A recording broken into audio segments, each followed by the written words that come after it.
welcome to the Yeti garage. Everybody's got a cool name for their garage. My nickname's the Yeti. This is my garage.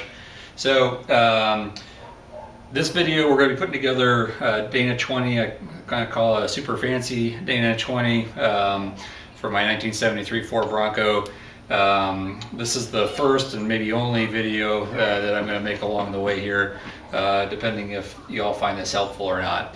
But just to kind of go over what we're going to be doing here, this has got an AX15 adapter on it. I'm going with an AX15 transmission. It's got the Extreme Duty Wild Horses output shaft on it, and then it's got the Wild Horses dress up kit as well as the adjustable detent springs and balls. Really just the outside's adjustable, but same springs. And I also replaced the shift rail covers. So pretty much everything as far as hardware was replaced with the exception of the bolts on the output shaft, which I actually nickel plated. And I'm not going to make a video. I've got a video for that, but I'm not going to put that in this. I also nickel plated the drain plug and the fill plug. Just to keep it nice and short, I'm going to have to edit all this down. I got a lot of video and make it usable for folks, and probably see if I can figure out how to put bookmarks in as well. But happy with the way it turned out. Certainly was a little bit nervous about tackling this project. I'd never done anything like this before. There were some great videos out there for disassembly. Jason Joni Garage, Matt's Garage. For putting it back together. The video Alpine Garage put together is super helpful, as well as the Wild Horses video for how to install your AX15 adapter, and then the Ford instructions that are in PDF format that I printed off for what I needed here. Without further ado, we'll go ahead and get into this. You can see I've already broken it down. A lot of work has already gone into this, so broke this down, cleaned it up, painted it with Pour 15, and then the Ford Engine Blue Pour 15 overcoat. Here's all the parts that came out of the Dana 20. I've got a couple of replacement parts. I bought a new yoke flange with a new bolt. The shift rail covers were both loose, so I bought these. These came off eBay, like 10 bucks, and I'm leaving them unpainted. I bought a new idler shaft. Don't know that I needed this one. My other one, I'll grab it and show you. This is the original, but I have no idea how hard this was driven, so I figured I'd go ahead and replace it while I'm doing a fancy rebuild. This is from Wild Horses, and this is their heavy duty output shaft. So I'm going to install this, and then, alright, so first thing we're going to do here is get this Extreme Duty output shaft put together. Here's the instructions that come from Wild Horses. And since we're redoing the whole thing, it's going to be a little bit different, but this at least gives you the diagram of what it needs to look like. So I do not have a press, so therefore I'm going to use a heat gun to get these things on.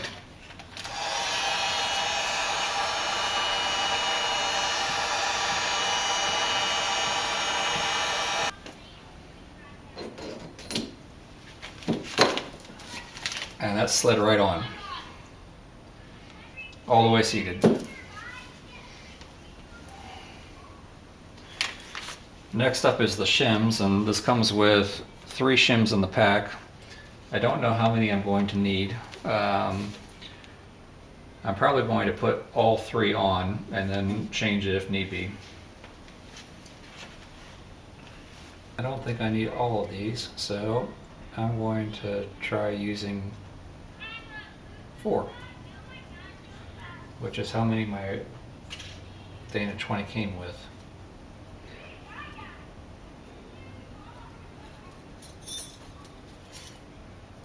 Alright, shims are on. Next up is the speedometer gear. it says the thick part of the speedometer gear should go up against the shims, so like this.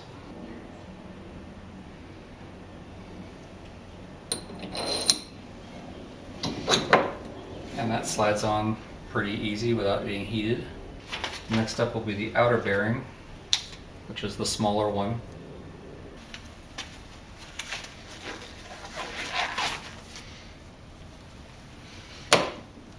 Alright, that's on there.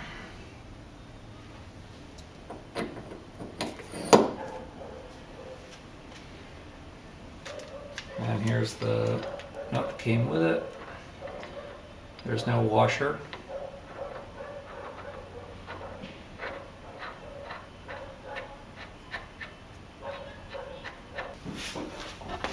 You alright, buddy?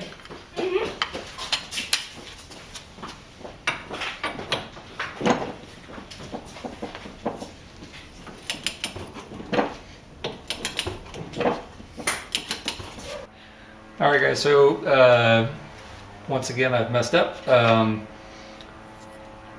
My inch-pound wrench here is a 1/4 inch drive shaft. That's the only size I could find for this, but I don't have a reducer that will allow me to get the 1/4 to 3/8 to 1/2 to be able to check the preload on this. So that part's on order.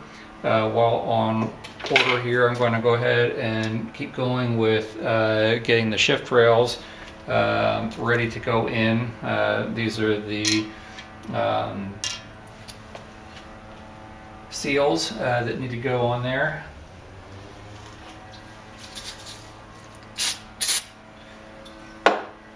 Make sure that this is nice and clean here. All right. I'm going to drive these in with a 19mm socket, making sure they go in straight.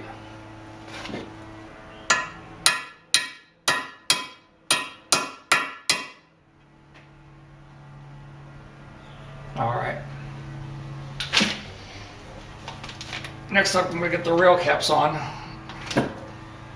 As I mentioned, these need to be replaced. So they look like they got a galvanized cover on them. I'm going to go ahead and use that. All right, just a little RTV on here.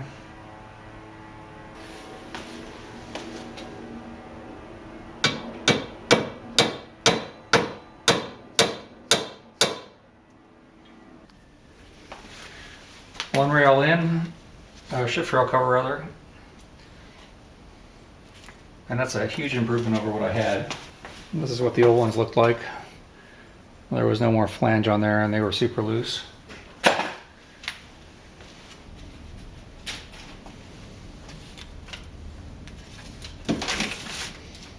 Now just gotta check and make sure that both the shift rails go in. Okay, I've already pre-cut these for my twin style shifter.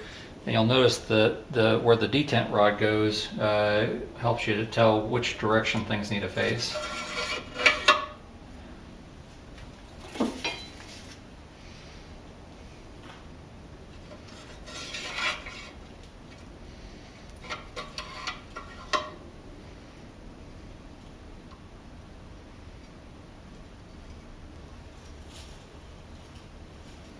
All right.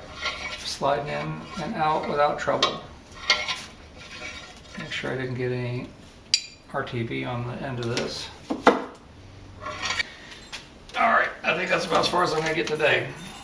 Alright guys, I'm piecing this video together as I've been working on it. Currently working on the Wild Horses Extreme Duty Dana 20 output system, which is part number 8272. And what I've done here is gotten all this assembled. It's currently taken back apart. I had to figure out how many shims were required between the speedometer gear and this race here. For me that was 3, one big one medium size and one very thin. And then using this cheap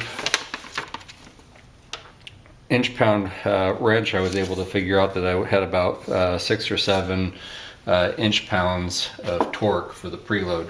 So that was a lot of trial and error. I imagine they're all different, so I had to go back and forth, and every time you go back and forth, you tighten down to 125 foot-pounds. And now that we're at a final assembly, it's going to go to 150. The races are both pounded in to the output shaft housing assembly here, and got one of the bearings in there as well. This race is pounded all the way in. Everything was cleaned up and painted. The cleanup and painting assembly, or the assembly, I'll talk about in a different point. But that was quite a process. Anyhow, I'm at a point now where I'm ready to start putting it all back together, and this is where I'm starting.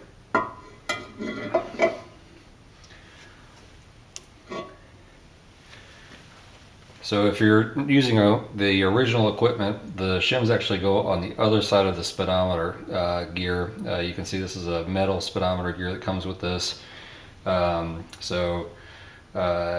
the shaft, the bearing that's been pounded all the way down, the shims, the speedometer gear, and then the corresponding race that goes to this bearing.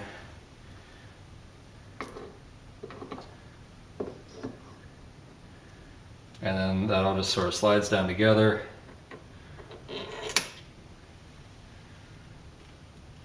This race really doesn't require a whole lot to get down on there. It just sort of easily got down there. It doesn't have to be pressed on. Just making sure it's all the way in and seated.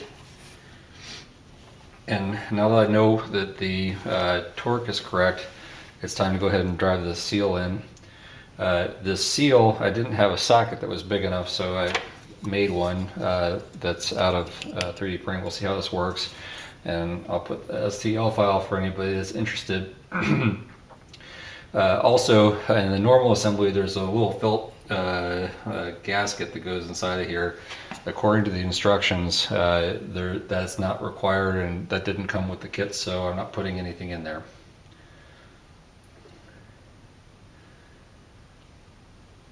So here it goes.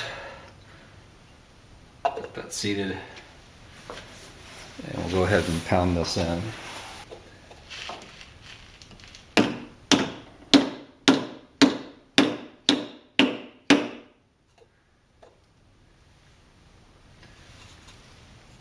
Not quite going as straight.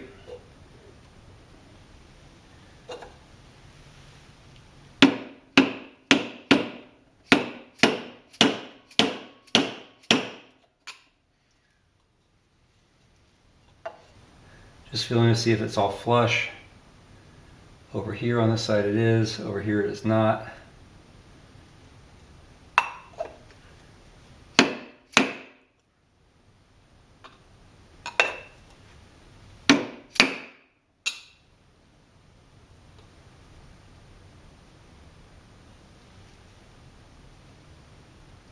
All right, so that seal is flush.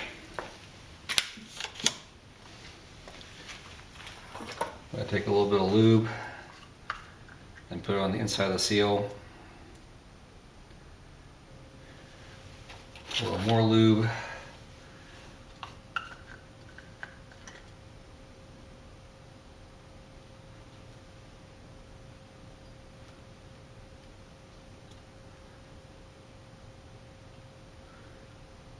All right, so now it's lubricated all the way around. Get it to slide in here.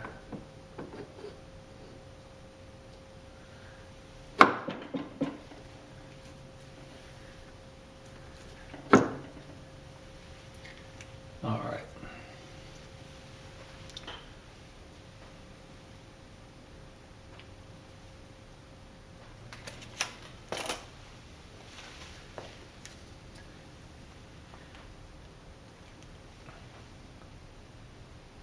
I'll do a nice little thin layer here.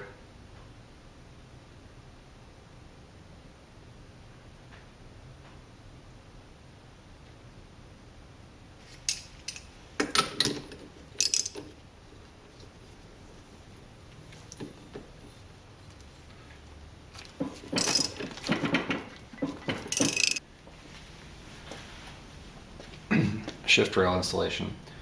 So we've gotten the extreme duty rear output shaft put together. After a lot of trial and error, figured out that this is the right number of inch pounds, so it registers on my little cheap bicycle inch pounds torque meter there at about 6 or 7, so on the higher end of what's acceptable, 2 to 7. And you can see it takes some resistance to push it around with that correct setting. So we'll set this aside for a moment, and now it's time to put the shift rails in. So both shift rails I've cut. I'm going to a dual, it's a J-style case, and I'm going to a dual shifter. So in order to do that, you have to cut them so that they can slide past one another. Also important to have the detent rod in here. So the detent rod will sit between these two, which kind of sit like this in that groove right there, and there's only one on the J-style shifter. So first rod will go in here. As you, initially I thought this thing doesn't leak at all, and then when I took it apart, it actually had absolutely no oil left in it. So I suspect it had been leaking like a sieve. Truck was in pretty rough shape when I got it, so I don't think it was driven without any oil in it, but who knows. So I'm replacing a lot of the parts. So anyhow, go ahead and put our first one in here. All right. Put a little engine assembly lube on here.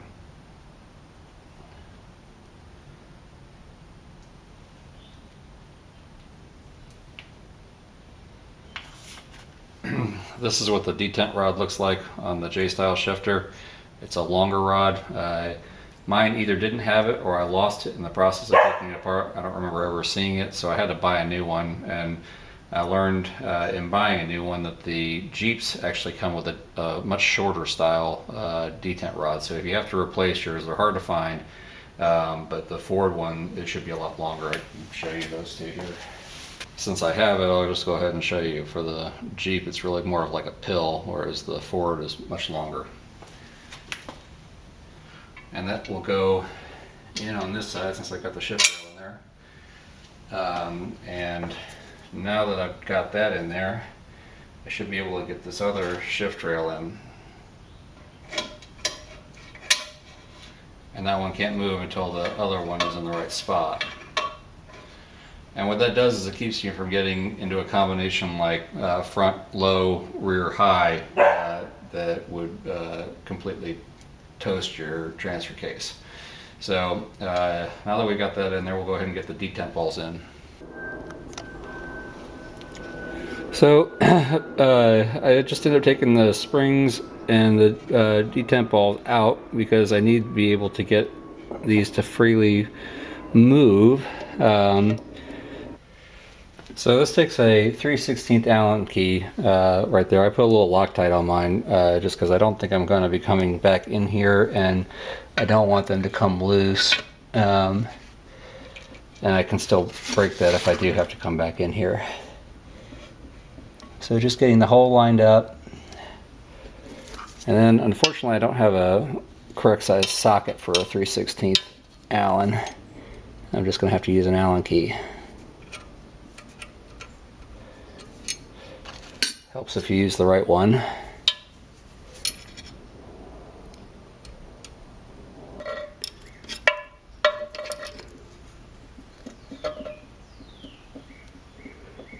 Really just want to make sure it's all the way seated down. So you can see here, one shaft on.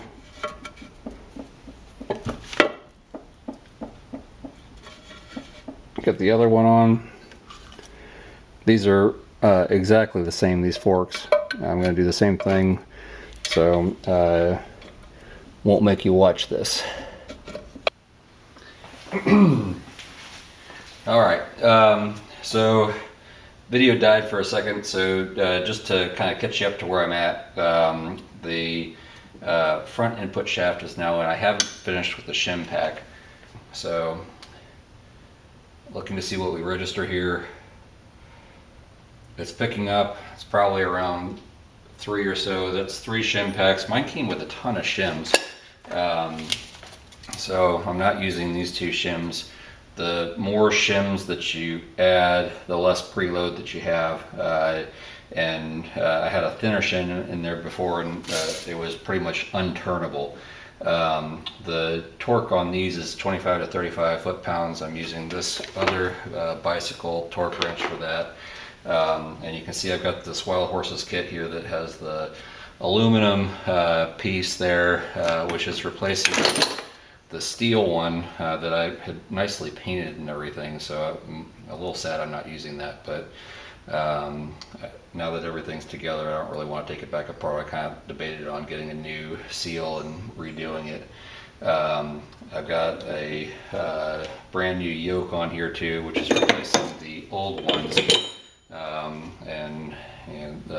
What I've learned online is that you can get kind of a little road grime in there that can eat into the edge of this. So $50 to replace that. It seemed worth it. Went ahead and bought a new nut and washer, which was completely unnecessary. The old ones would have worked just fine, so I don't think I would have done that if I were to do it again. Anyhow, and then the last thing is that this really didn't go on all that easily. You can also see that my cuts here, when I was sort of eyeballing this without everything put together, are not quite enough. So I'm going to have to go back and fix that. I'm not taking it all apart. I'm just going to do that with it on the case. But now that I've got the preload correct, I know the right number of shims are in there, so I'm going to go ahead and stick all those together using some super sticky spray 77 adhesive that I've had for a different project. And I've seen lots of folks online using that, and it seems to work well to try to keep those from weeping between the shims. I'm going to go ahead and stick all my shims together. I'm probably going to put a little bit of RTV on either side of the shims and just stick the shim packs together rather than using the spray adhesive alone. So anyhow, we'll go ahead and get to that part. So a couple of things that are pretty cool about this. Mine actually came with a total of 6 shims, 3 of these really fine thin ones, and 2 real thick ones and 1 sort of intermediate. These are the 3 I'm going to use. I don't need these because the preload's right without them. When I first put this in, the race was flush with the mating surface here, and what you can see is I've got the aluminum one in there from Wild Horses, but there's actually a lip, so that actually drives this further down in, which pushes this whole pack back out a little bit. So there's a little bit of race that sticks out, and that's I think by design. And then if you look at the cover here, and it's the same with the stock one, there's an opening that allows the oil to go through here, and then the opening here. These will sit between here, so there's the oil kind of flows underneath there and then back through. So I think making sure we have a really good seal here so this doesn't weep is going to be key. But I'm going to go ahead and stick all these together. And like I said, I'm just going to use a spray adhesive and then RTV on either side of the surface. I'm going to turn the video off for that part. Alright, so what have we done here? I've gotten my 3 shims stuck together with that Super 77 spray adhesive. I've got a glove on now because this stuff is super sticky. And then used a little bit of brake clean to clean off the mating surfaces on either side of the shim pack. And then same thing on my cover, same thing on my mating surface on my transfer case. Now that that's done, I'm going to go ahead and put some RTV black sealant on here on either side of the shim pack, and then go ahead and get this locked down and sealed to my transfer case. Alright, so have a thin coat of black RTV on the mating surface there, thin coat on my shim pack here that's going to go on the cover.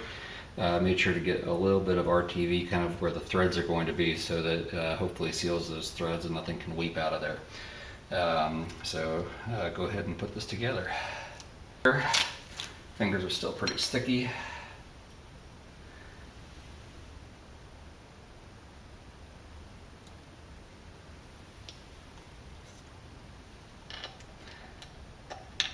And I've lost my fourth bolt.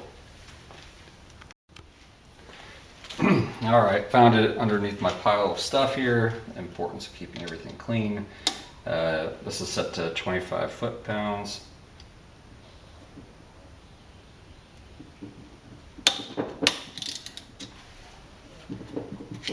Let's clean up.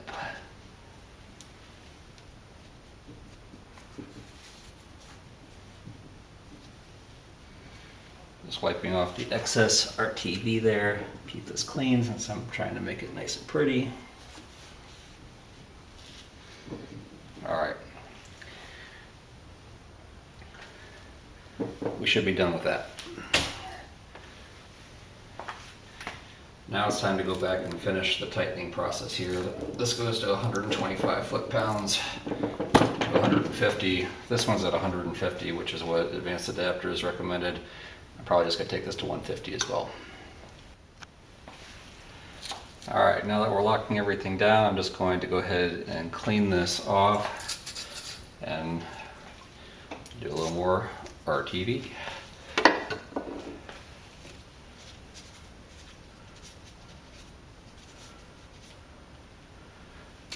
Alright, that surface is clean.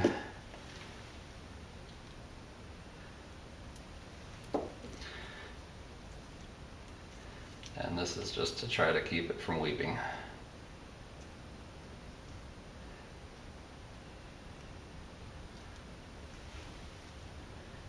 Really don't want it to leak after doing all this.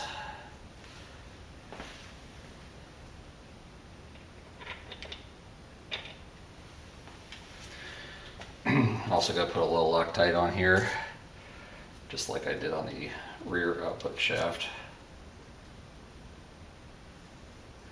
Although the Loctite I had on the other one was probably a decade old, so that was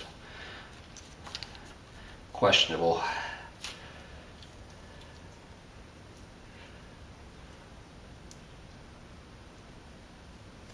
Alright, that should be plenty of Loctite.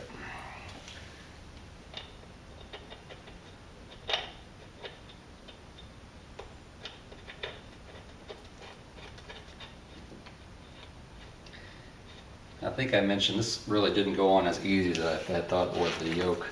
Had to pound it a little bit, but it should have just slipped on. I think it's going to be fine. I think it was just maybe the new yoke, the tolerances are a little tighter than what I had.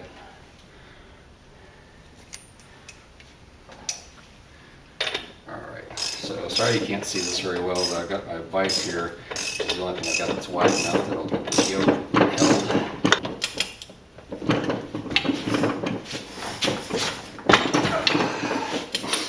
Make sure it's in there real tight.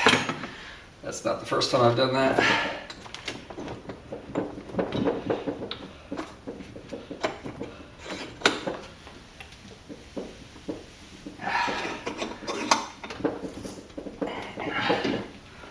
So that'll hold it.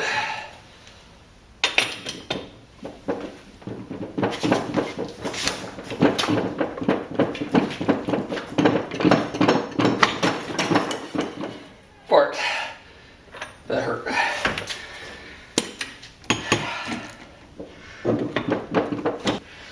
Alright, third time's a charm. I'm not going to aim it in my head this time.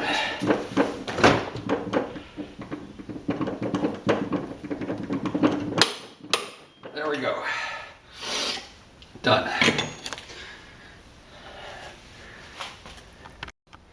Alright, time to put the rear gears in. So same idea, it's got this little rim here that will go into the fork that's on the inside.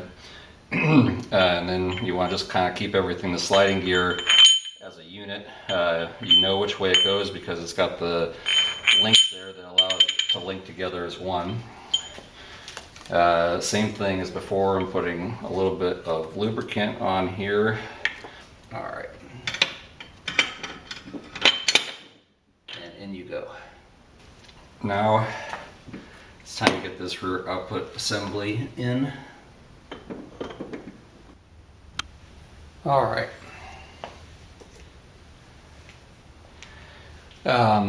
Getting back to the rear output shaft here, so real important, this only goes on in one direction. The gasket too, you can flip it and it only goes on in one way, so be careful with that.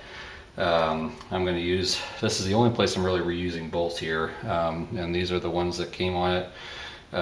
They're grade 5. Here's an example of what it looks like. That's after nickel plating, and this is before. That's when it was just blasted before I polished it. So I picked the 4 best bolts that turned out. There's a couple others here that were a little bit more beat up, so since I'm not using those, I'll pick the best ones.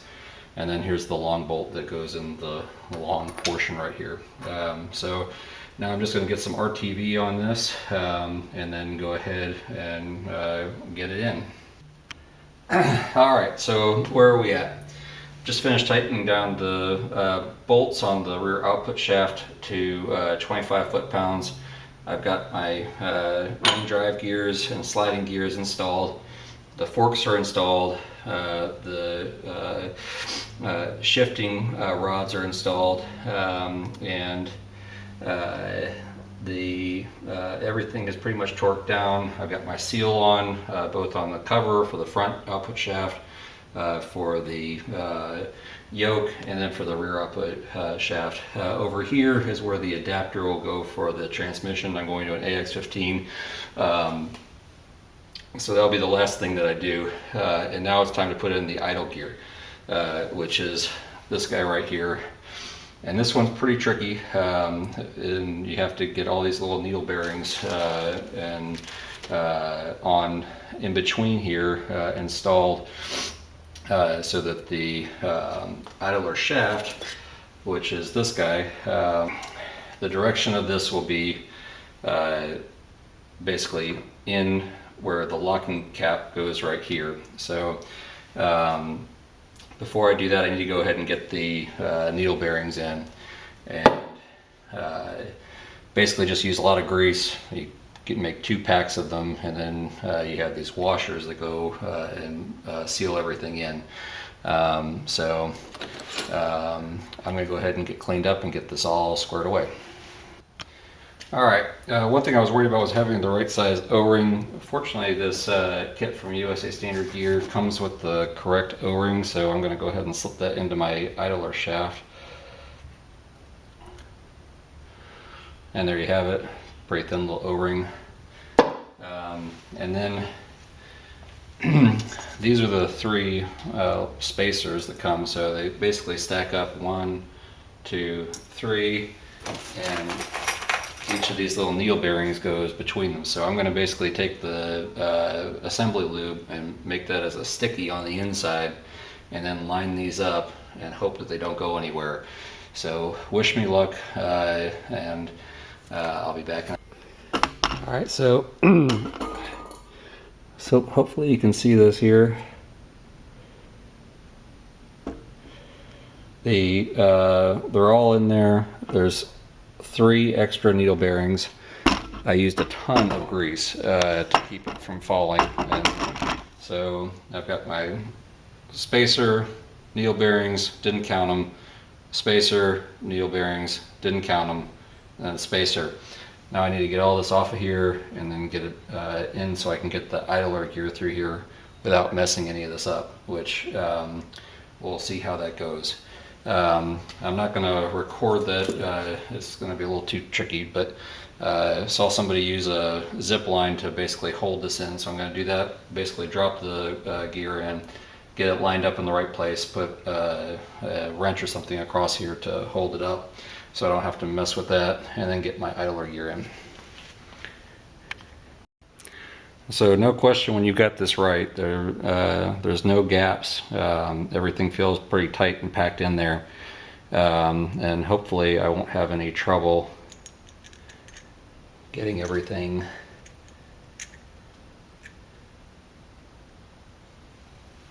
through. So lined up even. The way that this goes in is in this direction. So the smaller gear goes towards the rear, and you can kind of slide this in with the main drive gears to get it to line up correctly. So I'll set this down for a second.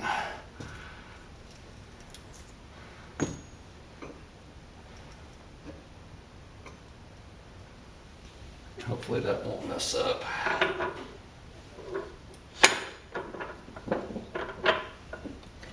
I'm just gonna link my,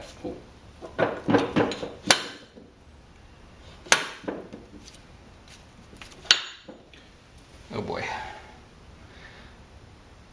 Don't do that. I'm gonna set this back down. All right, got the idler shaft in. Wasn't able to film it. Pretty tricky.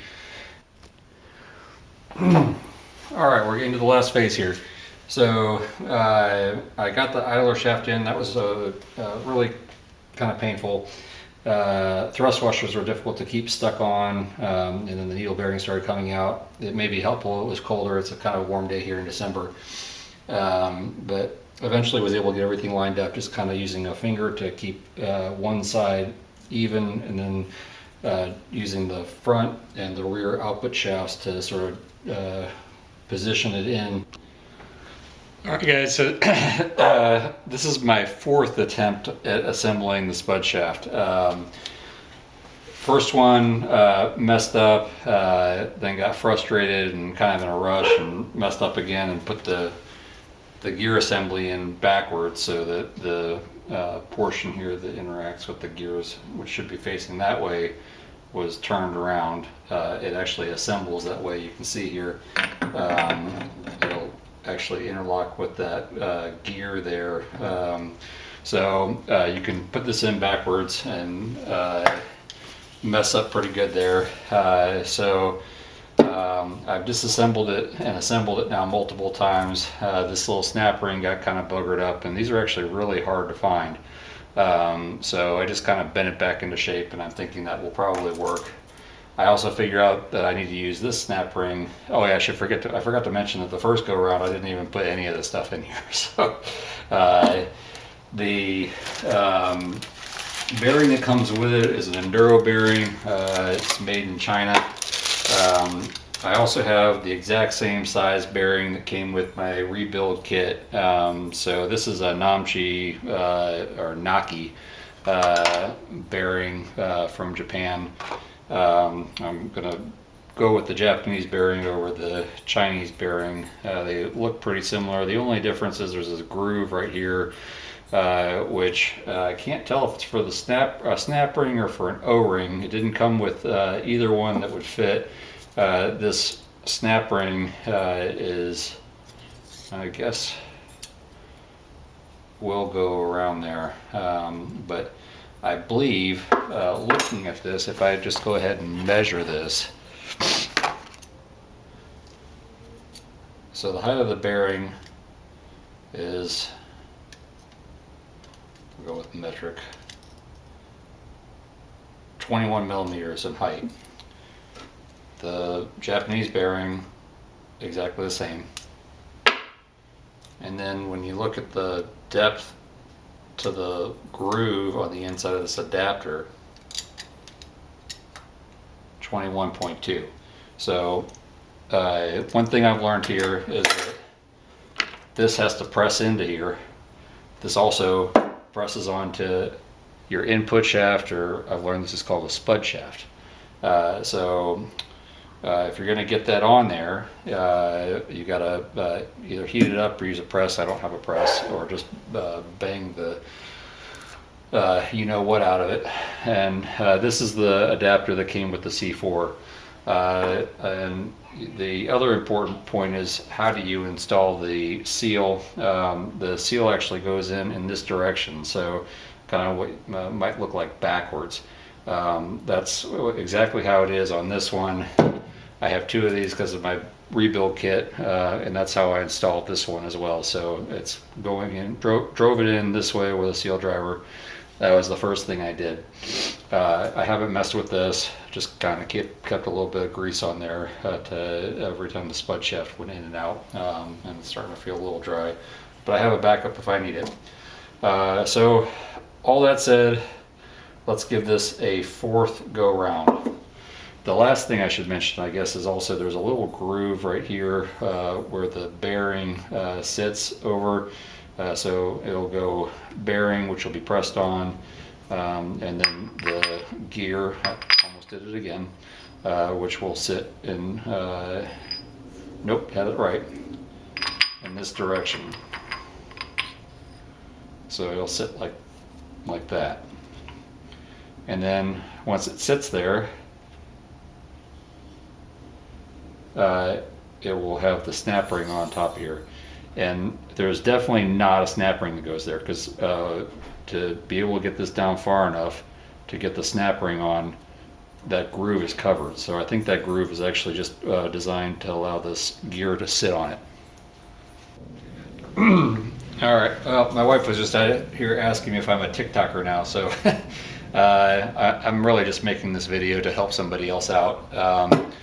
I'm going to be working on this 73 Bronco, and if this is helpful to anyone, I will, make more videos. But I'm going to put this enduro bearing away, and then that C4 adapter I'll probably either sell or something, because I'm not planning on using the C4. I'm planning on using the AX15. So just before starting to assemble, let's go ahead and get it all cleaned up.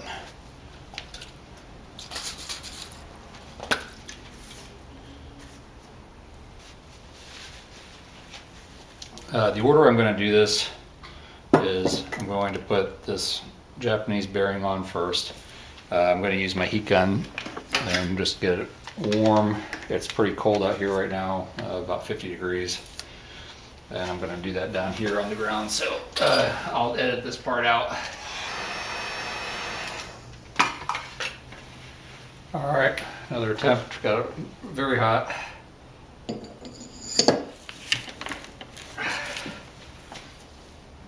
It actually slides on really nicely.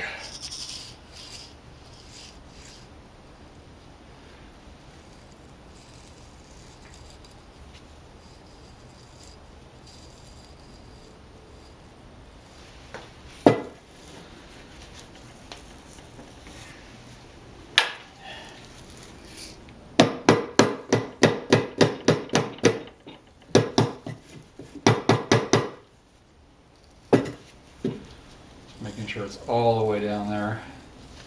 I'm just checking it against these grooves here to make sure everything looks like it lines up. Looks like it's on there pretty smooth. Alright, I'm going to let this cool down. I'm actually going to heat up the adapter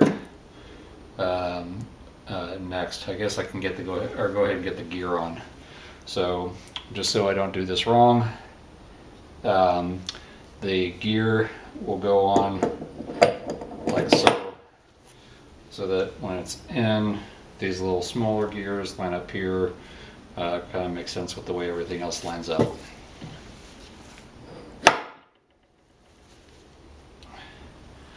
And I've got space for the locking washer now. This thing is really a bear to get on and off, so don't be like me, just do it once.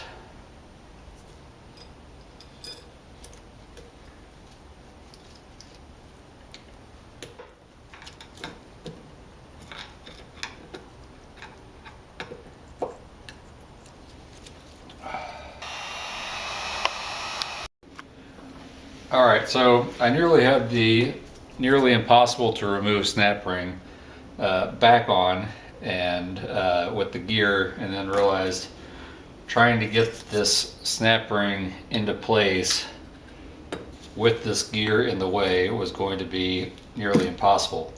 So what I'm going to try to do here is press these two items together. So I've got a little bit of lube on here. I'm going to heat up this adapter and then see if I can just slide these two together with relative ease. there's nothing here holding it on. It's just pressed together. So if I get where this pressed on piece starts to push away, I may end up having to kind of pound it back in. So we'll see how this goes.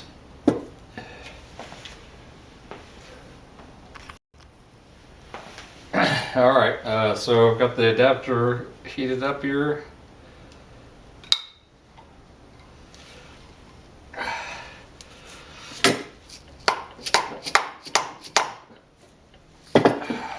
See if I can get this in a little better.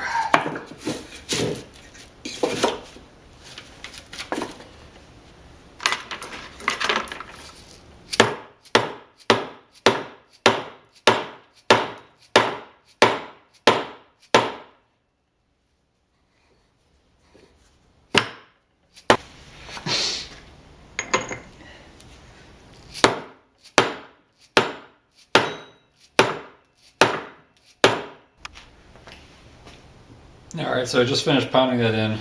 Basically, just took the gear, dropped it on top, used the biggest socket I had, and a small sledgehammer. I've now got the two items pressed together. Used wood here just because this aluminum's pretty soft, and I've already boogered it up a little bit, just taking it in and out. I didn't want to mess it up any further, so no damage done there, just a little bit of wood shavings there.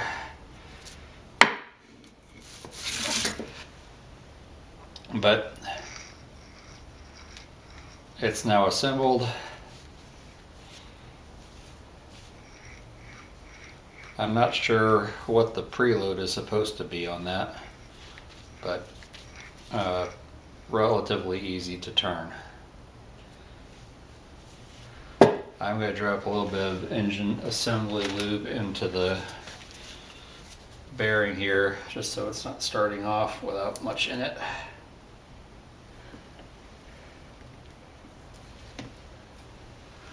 That should be plenty. This snap ring actually came with the kit. My snap ring pliers are pitifully small for this job, so I'm going to have to figure out something else that will work.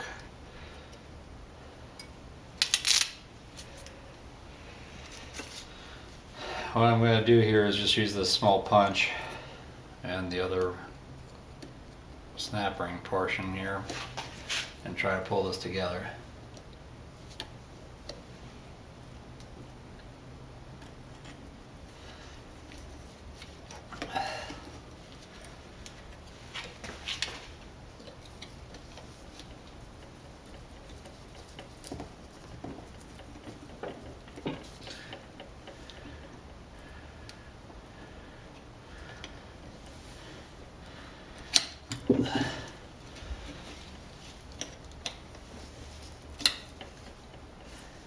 This would definitely be easier with the right tool.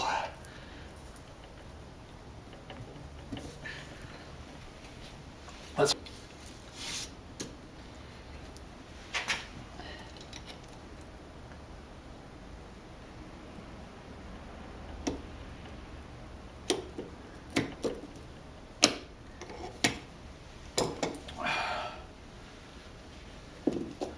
all right, that actually worked fairly well.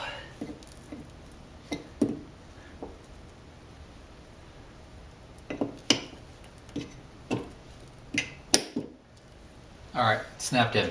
All right, so if y'all can see that, the spud shaft assembly there, got that bearing from Japan in there, got it lubed up pretty well. I've got the retaining ring in now, so I can finish the assembly. All right, as you can see, if I had put the ring on, or this gear on here before pounding that in, there is no way I would have been able to get that snap ring in there.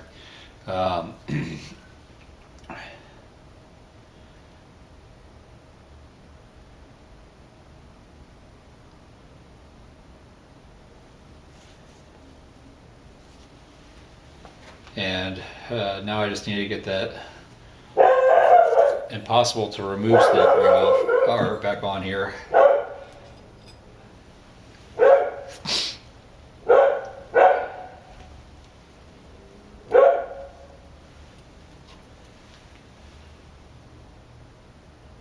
I bent a little bit that way, so I'm going to put it on so it's reverse of the bend.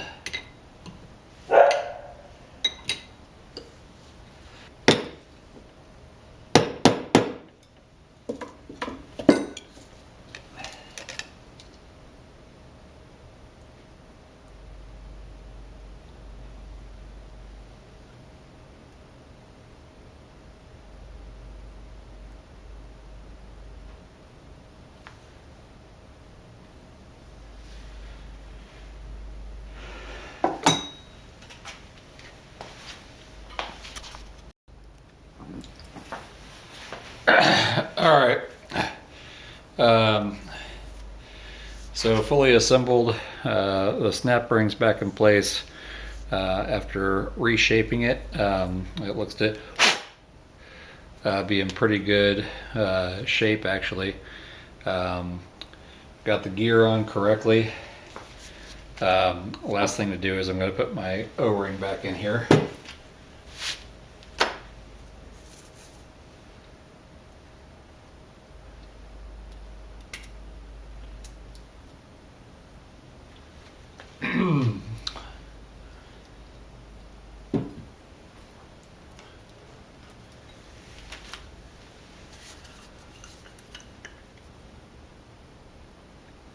A little bit of lube on there too.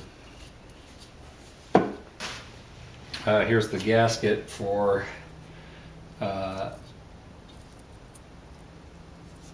getting lined up. Advanced adapters instructions use RTV blue. Permatex says that their ultra black is better than their blue, so I've been using the ultra black. And one other thing to note here is that this is pretty much a pretty tight seal around there, so you can't slip this over the adapter. So that's going to have to go on, that gasket's going to have to go on before I actually put. So before I seal this thing up, it might be helpful just to show you how it works.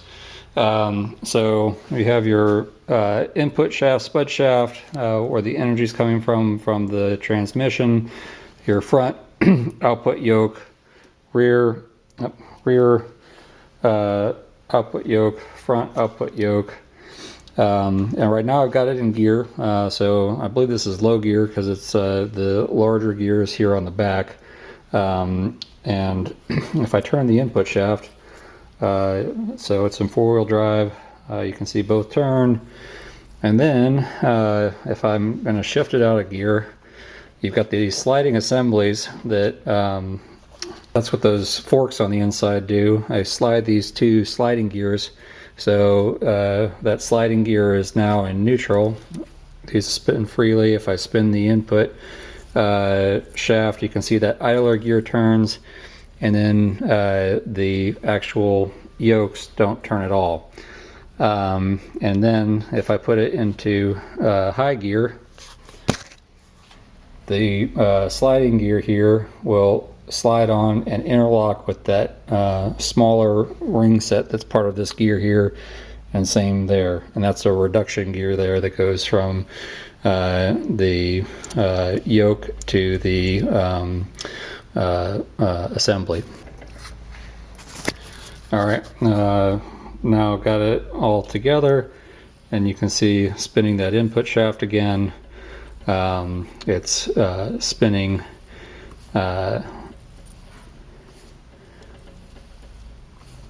that actually may be low gear, but regardless, you can see it turns, and it doesn't turn quite as fast. But four-wheel drive, everything's working as it should. So I'm ready to go ahead and seal this puppy up. All right, last step, I'm gonna go ahead and put the end plate cover here on. So it looks like this can go in either direction, holes all line up fine. So checking the Permatex website, and they actually recommend not smoothing this out with your finger, which I see a lot of people do. In addition, you're supposed to let it dry for an hour before you do the final torquing, which I haven't been doing and I probably won't do. So I say to make a lazy noodle, but most important thing I think is just getting around all of the bolts. And this is Permatex Ultra Black, which is the newest stuff. It's replaced the blue.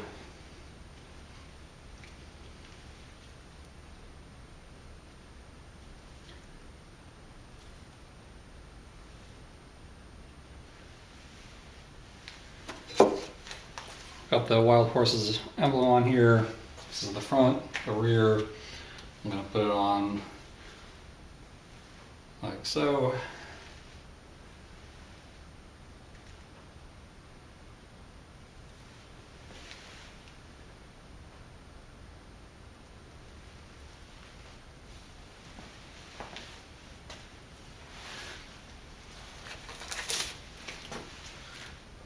And I'm just going to get these bolts started hand tight.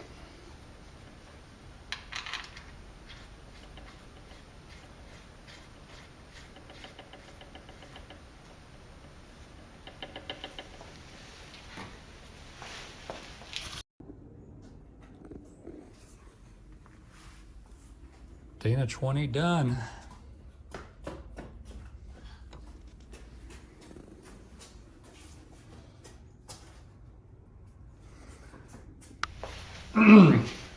So just to recap here what we did, this is Yeti's garage. This is my super fancy Dana 20 rebuild. I first obviously got everything cleaned up, broken down, painted, and then where this video started was first putting together the rear output shaft assembly. This is the Wild Horses Extreme Duty kit, which cost around $490. Then put the front input shaft together, and then got my shift rails back in, both seals in. So putting those in with the shaft in place, getting my shim pack installed for the front cover here, then getting the idler gear in, idler shaft, and then the very last thing was the input shaft or spud shaft assembly for the AX15, which has got the correct adapter there. The last thing I have to do here is get the cover on, and then put a little oil in there, and that will be the end of it. And then it'll sit on the floor in the garage here until I'm ready to put it all back in. The only other thing here is that the speedometer gear will go back in as well, that is sitting right here. So I can make a video about that if there's interest, but that's it.